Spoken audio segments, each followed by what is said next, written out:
my name is Vanshika Jaiswal. I'm the third year student of International Institute of Hotel Management.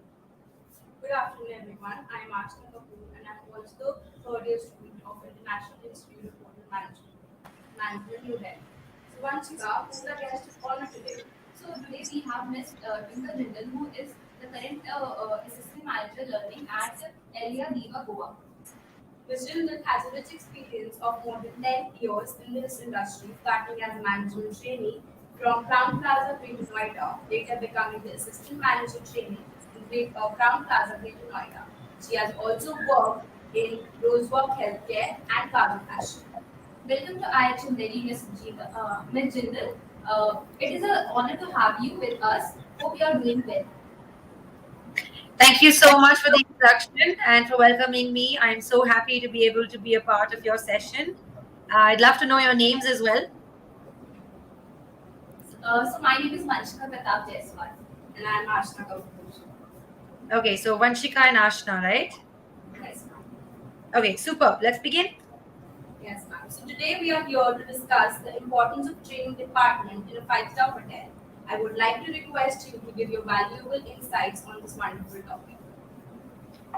Okay, so learning and development, also known as training, is one of the most crucial departments in a hotel.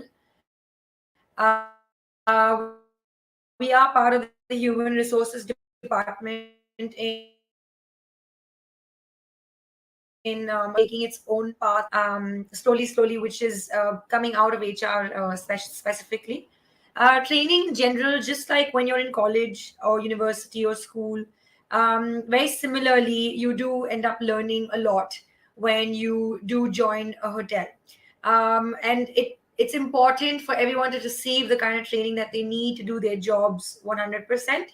So training can be divided into different kinds. There are brand specific trainings which are specific to the specific brand that you are working in, which is also to do with the orientation when you join the hotel, the know-how of what the hotel is all about, the USPs of the hotel, what's the sales like, and all of the HODs of the department, so on and so forth. And then you have on-the-job training, which is the first several weeks that you join. Any fresher or new joinee requires in-depth training to understand how to get the job done. When you come out of college, what you learn is definitely very bookish, I think you would say. And then when you do actually come on job, you need to invest a lot more in terms of practical knowledge, for which you require practical training on how to go about things. Because you might know things in terms of knowledge, but the skill to carry it out is something that you need to acquire based on the department and the brand that you're working in. Which is why an on the job training plan of the first several weeks is really important. Apart from this, continuous departmental trainings need to happen and take place related to the department working style for existing employees to ensure they don't forget anything in a process, because they get so used to doing the same job the same way every single time. It becomes very easy for to feel like it's boring or it's mundane, and then you end up losing track on what exactly is the standard expected from you. Which is why it's extremely important for even old employees to go through retraining sessions to remind you of what exactly is expected off of you from your job role, and also that you don't find it very mundane or boring. And then we also have learning and development in terms of cross training. So for employees that have finished a certain tenure in a hotel who also would like to grow up the ladder, it's very important for them to be able to train in other departments. So while you're an employee, very similar to your industrial training that you go through in colleges, but not to a level where you're absorbing and learning everything. It will be targeted to specific supervisory level sort of jobs that would help someone know and understand the workings of another department. So this cross training can help students as well as employees, obviously, to understand an in-depth knowledge of what other departments are, of how do they work, and they would obviously create more empathy in terms of interdepartmental coordination in general. So that's what cross training is all about. We also do have cross training across hotel brands. So my hotel, Alida Diva Goa, is a Hyatt property. It's affiliated with the Hyatt brand, and we have three Hyatt properties within Goa itself, which is Hyatt Centric in Kandolim, Grand Hyatt in Bambolim, and Alila Diva Goa here in South Goa, of which I am a part of. So having cross training to be able to go to a different brand, see their brand standards, see how their hotels are functioning in a particular area or department is also another cross training which can be used in terms of learning and development. It gives people an insight into how the other world works. You get a chance to step out of your own bubble as well, to sort of understand and see how other departments work. Apart from operational training and departmental training, as well as these interdepartmental trainings, I myself conduct and hold behavioral training workshops, which are also extremely important. For example, confidence building. A lot of people end up losing confidence for different reasons, or don't have enough confidence to start with, or struggle with confidence for that matter. They might have it sometimes, they might not have it sometimes. So, being able to conduct a training workshop where you make people understand the behaviors of confidence, how to conduct yourself in situations where you might be nervous, how to conduct yourself in situations where you might be nervous. Can you still hear me? Hello? Okay, I'm guessing that you can still hear me, so I'm going to continue. So yeah, behavioral trainings, confidence building is one of the most important topics that I do take in behavioral training. Apart from this, there's also training sessions on empathy, on how to show guest empathy, how to show your colleagues empathy, also body language. Because if you know the knowledge, but you don't know how to conduct your body, and you're sort of giving off a body language where you're all egoistic, where you're trying to apologize to the guest, obviously that's not going to work. So body language is also another training topic which I conduct, which is very important. There are various parts because obviously working in the hospitality industry, catering to the needs of other people can also be very stressful. Um, so successful stress management techniques is something that I can help our colleagues sort of incorporate into their daily lives and how to take it forward. Apart from this, we also take gender sensitization workshops, diversity, equity, and inclusion. Basically, how we can make all of our colleagues feel included, feel valued, ensure that there's no differentiation between the male and female gender or transgender people or people from the LGBTQIA community, which is also extremely important. At my brand, especially at Hyatt, we focus on all of these points, which comes under learning and development to a great extent because I sensitize people on these topics. I also take behavioral trainings and workshops on mental health awareness, because again, mental health is something that we don't talk about a lot in India, and it's absolutely just as important as physical and emotional health as well. So this is the reason why I also take mental health awareness training workshops. Apart from this, so these are the behavioral training workshops that I generally sort of incorporate into my training calendars at the workplace. Apart from this, I also do take a look at our guest feedback. We have Medallia, our in-house guest reviews. We have TripAdvisor, Booking.com, all of the other various online platforms where guests can go and review us, share pictures, grievances. So this gives me a lot of information to understand where our colleagues are lacking, and that's how I go about creating my training topics for the particular session. And I also do, so this is all to do with the learning and development bit in terms of how we incorporate learning and development into a hospitality luxury property such as Alila Diva Goa.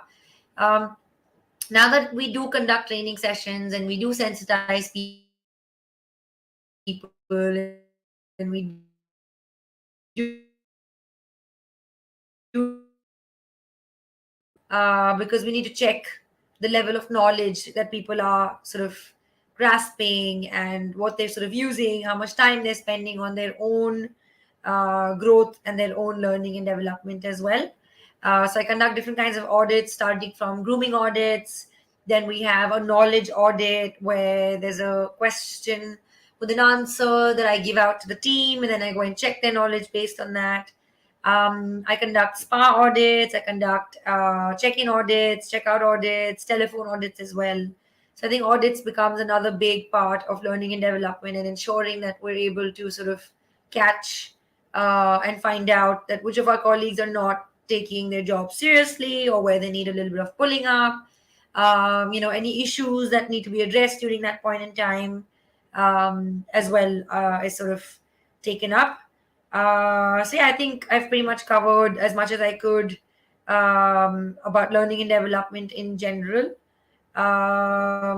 Is there any other specific questions that you might sort of have regarding the same, or would you like me to share about something else? Thank you, ma'am, for inviting us with this topic. Vanshika Now, and Asha. so thank you, ma'am, for inviting us with this topic. Now we have few questions that students have sent us. So Ashna is going to ask. So, ma'am, firstly, how frequently we should do refreshers training for the employees? So, in terms of operational refresher trainings, the same topic would probably come up once in 2 to 3 months, depending on if it's just a regular refresher topic. Thank you, ma'am. Yes, and the As reason why, sorry to cut you off, but the reason why that happens is because if we do end up taking refresher training on the same topic again and again, team members can also feel frustrated. They can feel like you're condescending them, or you're making them feel like they're not learning things.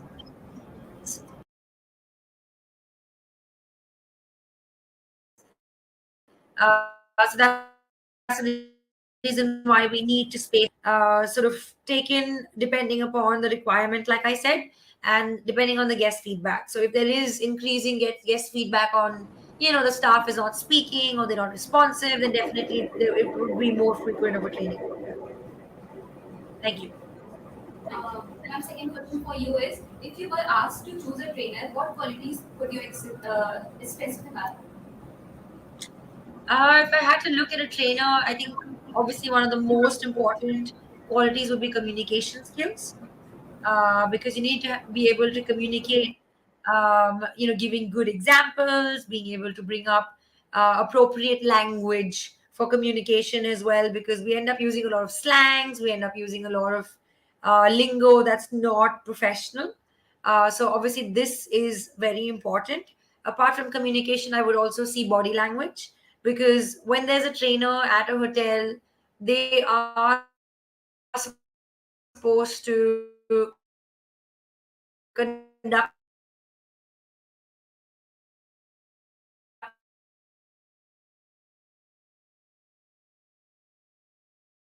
themselves in a certain way, manager. So if you don't conduct yourself, the entire absorbing of information in general and the whole ideology of a learning manager.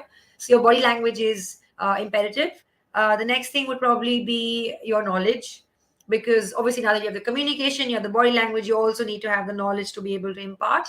Of course, a lot of training topics are provided by individual hotel brands themselves, but to a great extent, creativity and modifying them to your needs, to the needs of the team, to the needs of the hotel that you're working at, is very important. So obviously, knowledge is number three, and I think the last one would probably be empathy. If you don't have empathy, if you can't empathize with people from different lives, from different walks of lives, from different backgrounds, you will never be able to share the right examples. I might end up sharing examples of a situation which would only be relatable to a certain age group or a certain gender group or certain category. So the kind of examples and the empathy that I use in explaining these examples is very important. So yeah, I think these are the top four qualities that we look at for someone who'd like to be a trainer, which is communication, body language, knowledge, and empathy. Thank you.